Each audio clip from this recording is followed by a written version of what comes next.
The Bengals gave the ball away so much that Andy Dalton was flattered in his return today. What's left to say about the orange and black this season?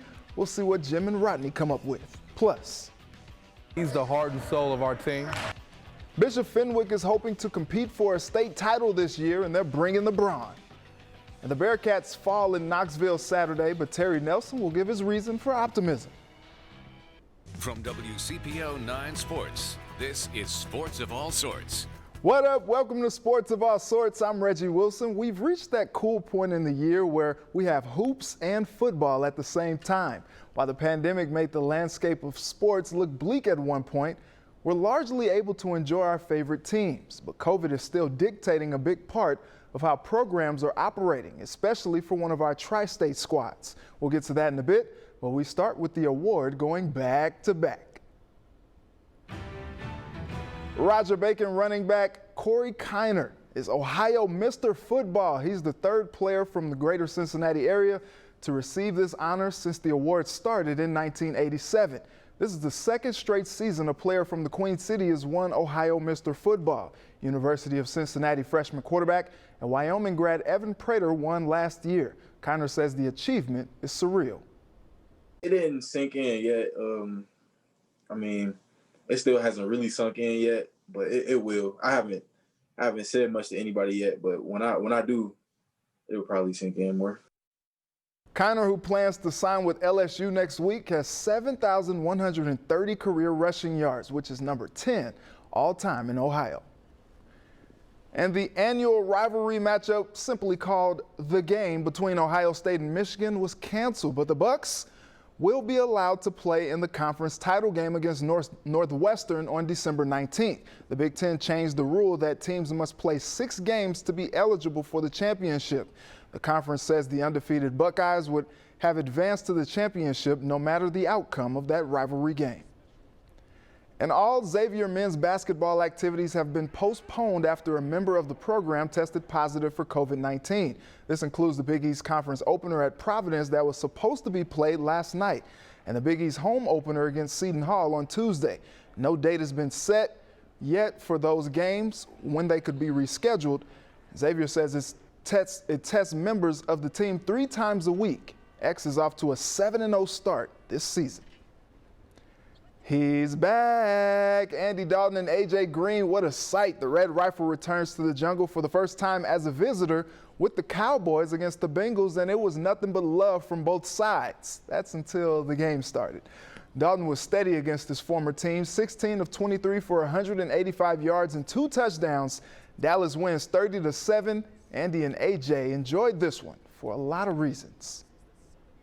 Coming back into Cincinnati and, just being back in the city, you miss the guys. You miss the guys that you've been around for a while. And so it's fun catching up with everybody. But there's a sense of pride. You want to find a way to win, and we did that today.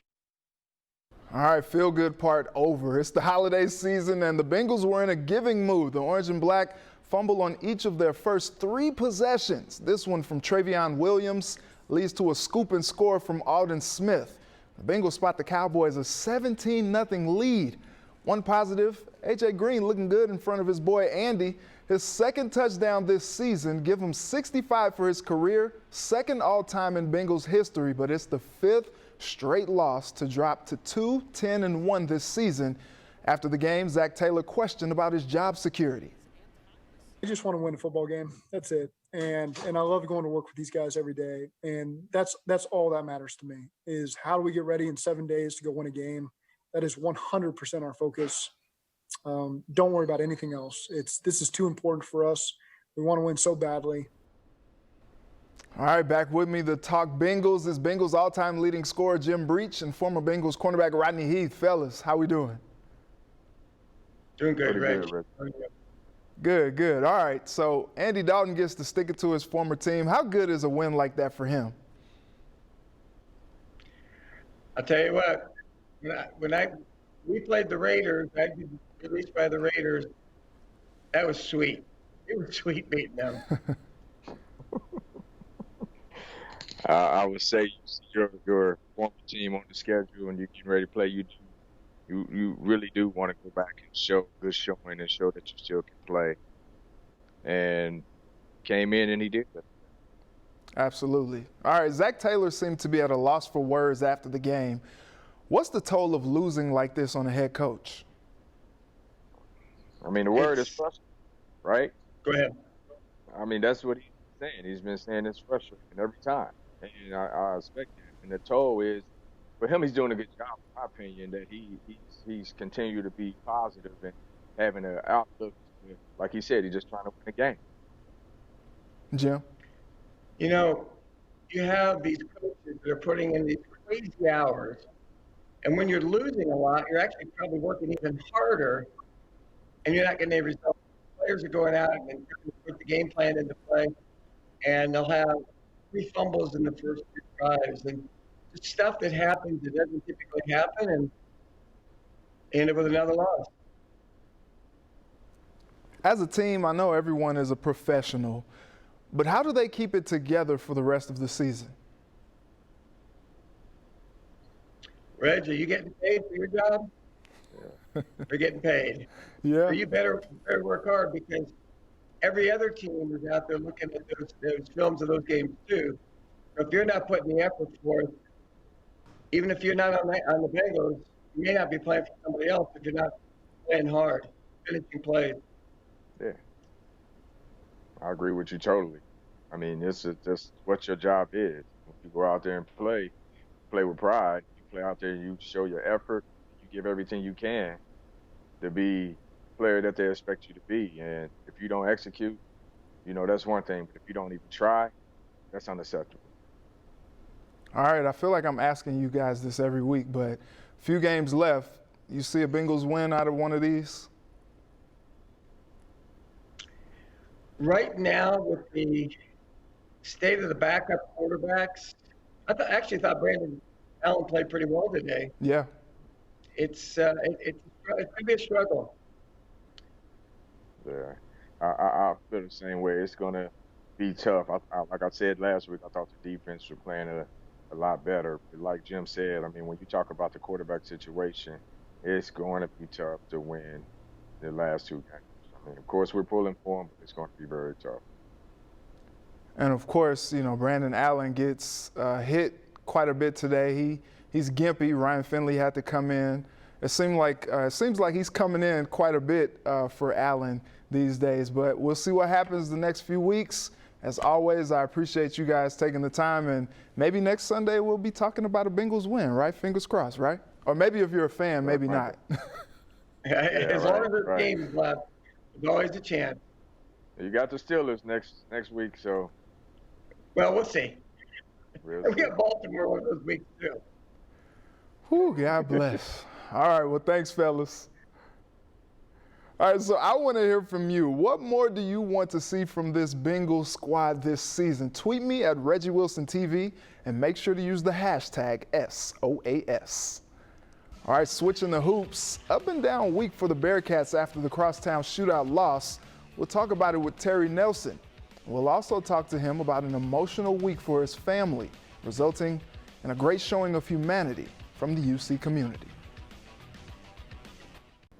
Cincinnati fought hard in Knoxville Saturday and even grabbed the lead with 6 minutes left in the game, but ultimately just couldn't keep up with number 12 Tennessee, taking the 65-56 loss. Jeremiah Davenport was a spark plug off the bench with a career-high 14 points, but Keith Williams only scored 6 as he dealt with foul trouble. The Bearcats are now 2-2 this season. The Bearcats will try to get back on track when they open up conference play on Wednesday at home against South Florida. Joining me now is UC color analyst and Cincinnati basketball Hall of Famer Terry Nelson. Terry, how you feeling? Doing as good as I can be, my brother. Understood. Terry, what did you see from the Bearcats on Saturday? I saw too much penetration by the backups, by the guards, especially. I just thought that they didn't contain the dribble. I thought the Julius did really good attacking the basket, but I thought the guards didn't help out their bigs. The bigs got in foul trouble. They have to do a better job of protecting the basket and shoring up the defense as far as how they're going to – there's only a certain amount of things you can do defensively. So you have to pick what's your identity going to be. Are we going to force you to shoot perimeter shots, protect our bigs, and if you do get down there, we'll give up a block shot. I just thought that they couldn't get a rebound. The guards didn't help rebound. The bigs couldn't rebound outside of their area. Mamadou decides to opt out for the season. That messes up the rotation, messes up their depth back there. It doesn't give them the looks that they need when they run the 1-3-1, which is part of their staple to get them going, give them some juice. I just thought the guards didn't do what they were supposed to do. It's still early in the season. How do you see things progressing for this team? I think they're going to get better really quick. They've been thrown in the fire. They're being baptized. It's not a soft schedule. You know, he didn't get a chance to get, you know, teams in the 300, you know, the bottom half to run your scores up to get guys playing time. He said he would have liked to get, you know, 3 or 4 of those games, you know, to get teams going. Didn't get a chance to do that. Got thrown right into the fire against tournament teams. And these teams are coming out and they're testing the mettle of these transfers, these freshmen. Terry, to pivot to more personal matters, this week has been really tough for you. Talk about what's going on with your family. We're ready to go out for a happy hour. I run to the car, and as I'm going, I'm checking my messages, and my sister is telling me, you know, my mom's apartment was in a fire, and she broke both her legs, and she broke her hip, and so I get all this information, and so when I called, it finds out she broke not her hip, but she broke her femur, shattered that. She broke her ankle jumping out of an apartment. So she's on the 3rd floor of this apartment building, and for somehow it didn't start in their building. Fire started, and it ravaged the entire building. The building is just totally in flames, and I had 4 of my nephews in there. I had my sister, my mom, and my niece. And so the kids jumped first. 2 of them got caught by someone on the ground. 1 jumped right behind him because the fire was going so fast. The roof was starting to fall down. So one of my nephews broke his arm and broke his leg. He's 10 years old, so he's in surgery, getting rods and pins put in there. He broke his leg. My niece, Tiffany, broke her back. So she doesn't have feeling in both legs all the way. In one leg she does, but she had surgery last night to relieve pressure. So she's going through a tough time. My mom, like I said, she broke her femur, she broke her ankle, and she dislocated her shoulder.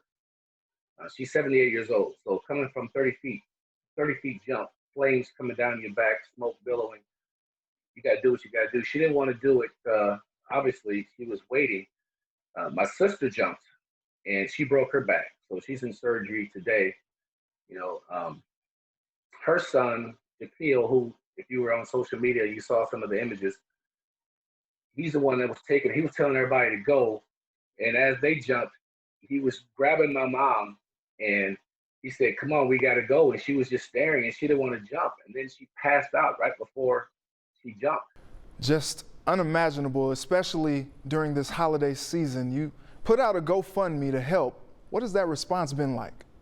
I had a goal of 25,000, and I pretty much reached that nearly in less than 24 hours. So I had a donor say, "You need to push it to 50." So I pushed it to 50. All the proceeds are going to go to her. We got to get her a place to stay. And I don't know as far as furniture and all the other stuff. They're going to need all that, but I just don't know. People want to give me donations. I'm telling you, I don't know yet. So there's no way for you to send those donations. So let's wait until we can get her a place. You know, she's in surgery right now. I haven't had a communication with her. I'm just getting all this third party from my other sister who's down in Atlanta. So nobody can get in there, can't go visit. So I am planning on driving down there tomorrow, even though I can't go in the hospital until they get out of ICU. And I think once they get out of ICU, one person can come visit at a time. So, but you can go to the GoFundMe. I'm on TNL33 on Twitter, Facebook. The post is public, so if you're on Facebook, you can go, you know, type my name in there and get on the post. You can donate. But like I said, all proceeds going 100% to her and the family to help rebuild. Terry, thanks for taking the time. We're all thinking about you and your family during this tough time. I just thank people because if it wasn't for her sacrifice, I wouldn't play at UC. And if I didn't play at UC, I wouldn't have played on a team that went to a Final Four. and I wouldn't have the exposure, and I wouldn't have this lifestyle. I wouldn't be on TV, and if it wasn't on TV, I wouldn't have this network of people that's donating. So I'm touched. Bishop Fenwick is thinking big things for their season coming up, while the Falcons are flying behind their big man to their goals. Welcome back. The Bishop Fenwick boys basketball team is off to a 2-1 start to the 2020 season, and a Falcons player that stands tall above most of the competition will anchor the team. 7 mates on each level. Go! Basketball practice looks a little different at Bishop Fenwick these days. Get up! We've literally had A-plus practices every day since the first day it opened up with COVID that we can get in the gym. But for head coach Kelvin Moss and the squad, the goal remains the same. There you go. Senior big man A.J. Braun is a big part of that goal. He's the heart and soul of our team. Braun led the GCL co-ed with 18 points and 11 rebounds a game last season and holds the school record with 175 career blocks. We're an inside-out team. He has to touch the ball every other possession. This offseason, Braun rebuilt his body and worked on improving his athleticism. His hands, if you rate him at a 10, he's a 9 out of 10. Struggled last year to get off the ground. Now, as soon as he gets to the ground, he's back up. He's dunking everything now. His work is paying off. Braun signed on to play college basketball at Wright State. It's been very exciting for me and my family just because we know we put a lot of work into helping me grow and become the best player I am. So it's definitely very satisfying, but I'm still not even close to where I want to be at yet. A scary thought for his head coach. Your bigs are what, 6'4", 6'5"? He's grown an inch. He's 6'10" and a half right now. So that's a tough guard one-on-one for anybody. Back to that goal. Braun keeps it simple. I feel like I can definitely help them achieve the goal and possibly win a state championship, which is an ultimate goal for us this year. All right, let's stay on the hardwood. As I mentioned earlier in the show, X pressed pause on the season due to COVID-19 at a time when the team is rolling. My next guest is former Musketeer and CBS Sports college basketball analyst Steve Wolf. Steve, what's up? Well, I'll tell you, I mean, this is really the pandemic and the on again, off again in all sports. It's really become a way of life, you know, unfortunately. But you know, I'm quarantined here in my house, so I'm good. How tough is it to have play paused when the Musketeers have come out of the gates hot like they have? 2 words that come to mind, especially after I watching them play against Oklahoma, was it sucks. Quite frankly, it sucks. But, you know, I try to look at it like I do with my kids. You know, with my kids, I tell them, hey, listen, guys, you have to make the best of it. I mean, this is basketball. It's a game. You know, everybody else is struggling in life, trying to worry about getting food on the table and whether or not they're going to have a job. And there's people on the front line, you know, that are taking care of the sick people that are in jeopardy. Let's play for those people that are out on the front lines. Let's play for the people that are struggling and don't have food on their table. Let's don't take it so personally. And that's hard to do when you're 18 to 22 years old. I have a daughter who plays volleyball at Xavier, and she's been on pause. Every time they have a COVID issue, she's quarantined. So I also have a son who's playing football, and you know, it's been a goofy year. But in the scheme of things, it's really like a BB in a boxcar compared to what everybody else is going through. Steve, what do you like from the Musketeers so far? The shooting right now on this team is what they had problems with last year, Reg, was their shooting. You know, this year, I mean, they're knocking down threes at a historic level, as we saw. You have guys giving up the ball for guys to get a better shot.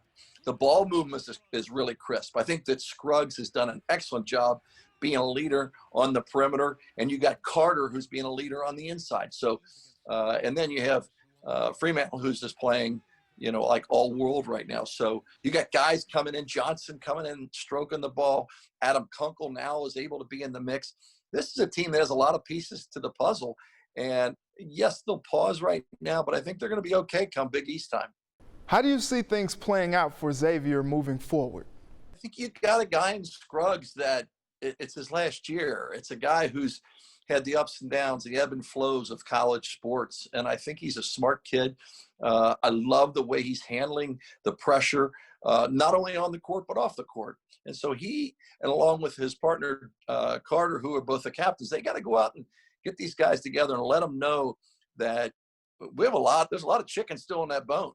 And the Big East is just look at the standings, the coaches standings, 7th in the Big East. That ought to get you fired up. So I think daily you have to look at this, as a 40-minute war. And then inside that 40-minute war, you have 4-minute wars, and you have to win those. But I think there's a lot of positives for the Xavier team moving forward. Steve, always a pleasure. Thanks so much for taking the time. Anytime, you know it. We'll be right back to wrap up the show. Welcome back. Well, it's been real. It's been fun. It's been real fun, but we got to go. I'd like to thank my guests, Jim Breach, Rodney Heath, Terry Nelson, and Steve Wolf for joining me tonight. And thank you to my village who helped me put this all together. Thank you for watching. Let's do it again next Sunday. Until then, have a good night and a very blessed week.